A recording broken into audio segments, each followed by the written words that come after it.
Selamat datang di channel Gunfire Alur Cerita Film. Di channel ini kita akan mencoba mengupas alur film. Sebelumnya silakan kalian subscribe channel ini karena di sini bakal kita kupas alur film yang berkualitas, guys. Pada episode kali ini Mimin akan mengupas alur cerita film berjudul Stalingrad. Film ini adalah film yang mengisahkan perjuangan sekelompok tentara Uni Soviet melawan tentara Nazi dalam pertempuran paling mematikan sepanjang sejarah umat manusia. Pertempuran itu bernama Stalingrad, di mana dalam pertempuran tersebut mereka harus mempertahankan sebuah bangunan penting dari serangan tentara Nazi Jerman. Dan menurut catatan sejarah, lebih dari 2 juta orang tewas dalam pertempuran mematikan tersebut. Baiklah, tanpa berlama-lama lagi, langsung saja kita kupas filmnya.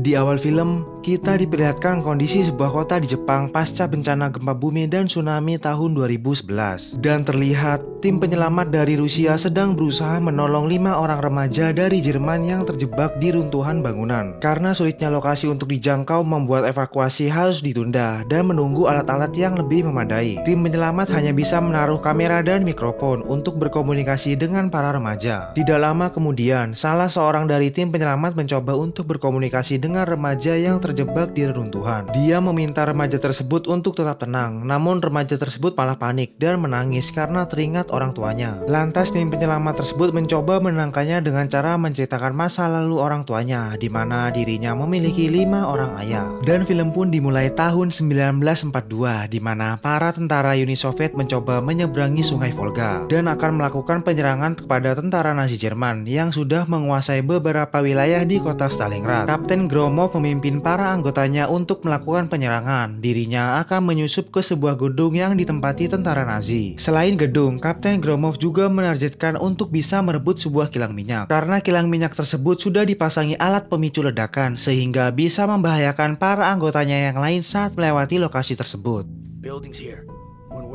Setelah menguasai lokasi dan mengatur strategi, Gromov bersama beberapa anggotanya bergerak menuju gedung tersebut. Dirinya berhasil menyusup masuk ke dalam gedung dan melemparkan sebuah granat kepada para tentara Nazi. Hingga pada akhirnya terjadilah kontak tembak di antara mereka.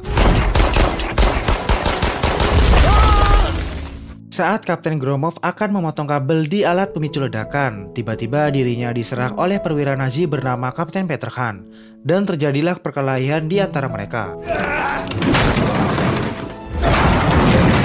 Kapten Gromov kalah dan alat pemicu ledakan tersebut digunakan oleh Kapten Peterhan hingga pada akhirnya terjadilah ledakan yang begitu dahsyat.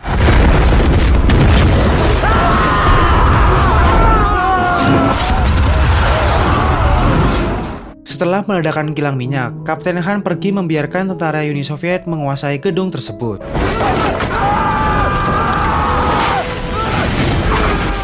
Tapi tidak lama kemudian para tentara Uni Soviet diserang melalui udara oleh tentara Nazi dan membuat beberapa di antara mereka tewas, hingga pada akhirnya hanya tersisa beberapa tentara Uni Soviet yang selamat.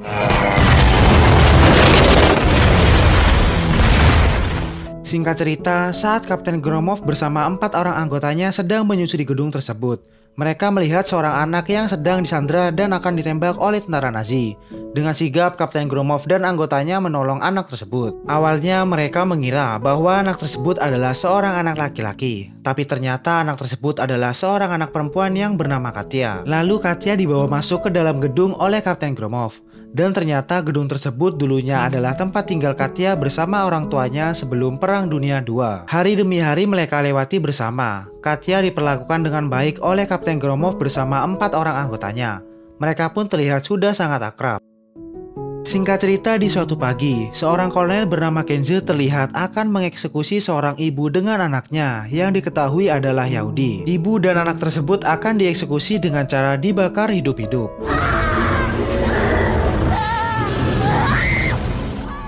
Melihat hal itu, Kapten Gromov bersama 4 orang anggotanya marah. Mereka langsung menyerang para tentara Nazi dan terjadilah pertempuran jarak dekat.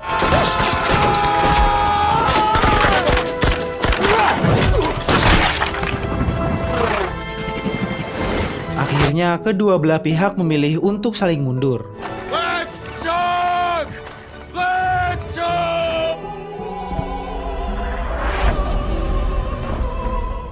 Singkat cerita, saat Kapten Han sedang berduaan dengan seorang wanita Rusia bernama Masha, tiba-tiba Kolonel Heinze datang. Kolonel Heinze tidak habis pikir ketika melihat Kapten Han justru sedang berduaan dengan wanita Rusia yang merupakan musuh mereka. Dia terlihat begitu kecewa dengan tingkah laku Kapten Han. Kapten Han yang sepertinya memang menyukai wanita tersebut hanya diam saja. Kemudian Kolonel Heinze memberitahu Kapten Han bahwa Markas Pusat menyuruh mereka untuk membersihkan semua penduduk yang ada di zona perang, karena besok mereka akan melakukan penyerangan secara besar-besaran terhadap tentara Uni Soviet.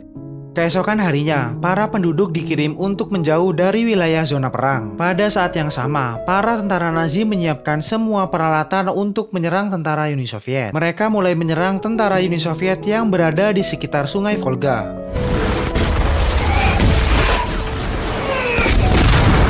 Kapten Gromov yang mengintip dari jendela langsung menyiapkan anggotanya dan menggunakan mayat para tentara Nazi untuk menutupi mereka. Hal itu bertujuan untuk mengecoh para tentara Nazi. Di sisi lain terlihat Kapten Han bersama para anggotanya bergerak secara perlahan menuju gedung yang ditempati Kapten Gromov bersama para anggotanya. Satu persatu tentara Nazi masuk ke dalam gedung tersebut. Saat tentara Nazi sedikit lengah, para anggota Kapten Gromov langsung menyerang tentara Nazi.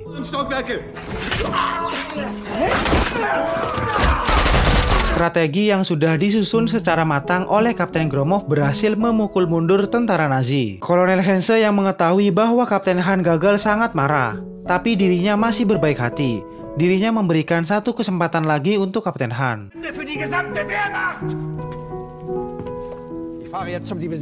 Kapten Han yang baru saja gagal menyerang dari jarak dekat kini mencoba strategi lain. Kapten Han menyerang dari jarak jauh menggunakan meriam, dan seketika meriam itu menghantam gedung Kapten Gromov.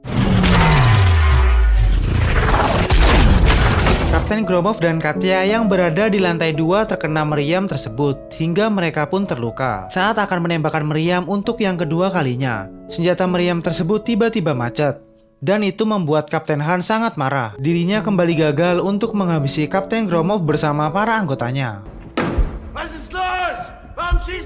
Kapten Han terlihat stres dan dirinya tidak tahu lagi harus berbuat apa. Dirinya mengadukan semua keluh kesahnya ini kepada Masha, si wanita Rusia. Kedua negara baik Uni Soviet maupun Nazi Jerman sama-sama akan menyerang demi kota Stalingrad. Sebelum menyerang, Kapten Gromov memerintahkan anggotanya yang bernama Sergei Astakov untuk membawa Katya pergi menuju tempat yang aman. Dan diketahui Sergei dan Katya ini saling suka. Mereka pun bergegas pergi menuju ke sebuah tempat yang aman. Di sisi lain terlihat Kapten Han juga membawa Masha si wanita Rusia menuju tempat yang aman.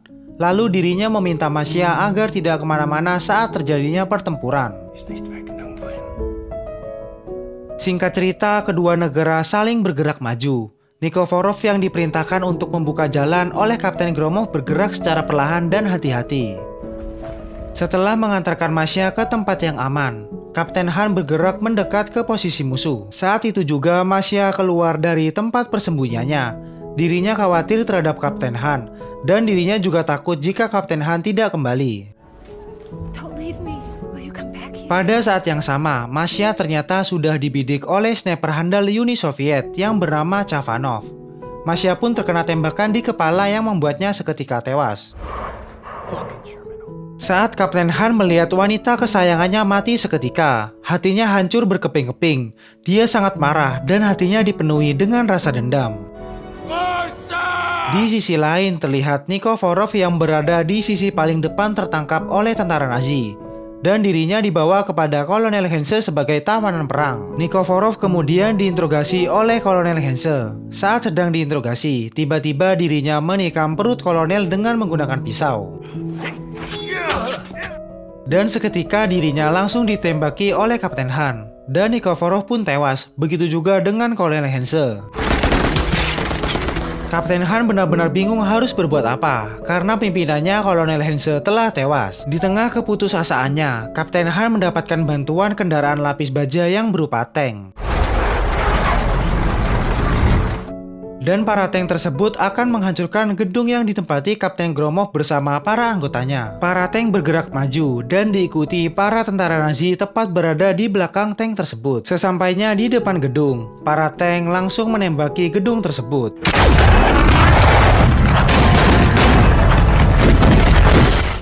Para anggota Kapten Gromov banyak yang terluka dan hanya menyisakan beberapa saja yang selamat. Kapten Han bersama para anggotanya mulai masuk ke dalam gedung tersebut. Saat Kapten Han sedang mencari para tentara Uni Soviet, Kapten Han tidak sengaja bertemu dengan Kapten Gromov yang sedang berusaha menghidupkan radio untuk meminta bantuan ke markas pusat. Hingga pada akhirnya mereka berdua kontak tembak dan mengakibatkan keduanya sekarat. Di saat sekaratnya, Sergi datang dan langsung menolong Kapten Gromov. Kapten Gromov kemudian menyuruh Sergi untuk menghubungi markas pusat dan meminta bantuan udara karena di luar terlihat para tentara Nazi terus berdatangan menuju gedung. Markas pusat pun kemudian mengkonfirmasi permintaan bantuan. Lalu Sergi langsung memberikan koordinat lokasi mereka saat ini. Kapten Han dan Sergi tinggal menunggu ajal mereka. Di akhir hidup mereka, kita diperlihatkan sedikit drama saat Sergi memberi kabar kepada Kapten Han mengenai Katya yang saat ini sudah aman di suatu tempat.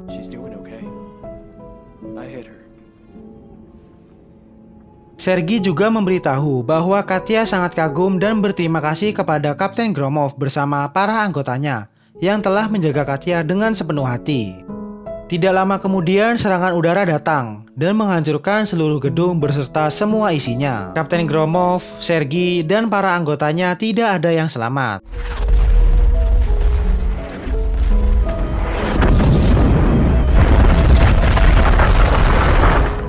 Katya yang melihat itu dari kejauhan menangis dan melihat orang-orang yang tulus menyayanginya semuanya tewas. Di akhir film, kita diperlihatkan kembali menuju ke awal film, yaitu masa kini Jepang tahun 2011. Seorang tim penyelamat tersebut ternyata bernama Sergi Astakov dan diketahui bahwa dirinya adalah anak dari Katya dan Sergi Astakov. Dirinya sengaja diberi nama yang sama dengan ayahnya. Ibunya yaitu Katya selalu berpesan kepadanya bahwa ayahnya bukan hanya satu tapi ada 5. Dan 5 orang tersebut adalah Sergi, Kapten Gromov, Nikorov, Chavanov, dan Polyakov yang menjaga serta melindungi Katya saat pertempuran di Stalingrad. Dan film pun berakhir. Demikianlah alur cerita film Stalingrad. Semoga kalian suka ya guys. Jangan lupa untuk subscribe dan like video ini. Saya Gunfire pamit. See you the next video. Bye.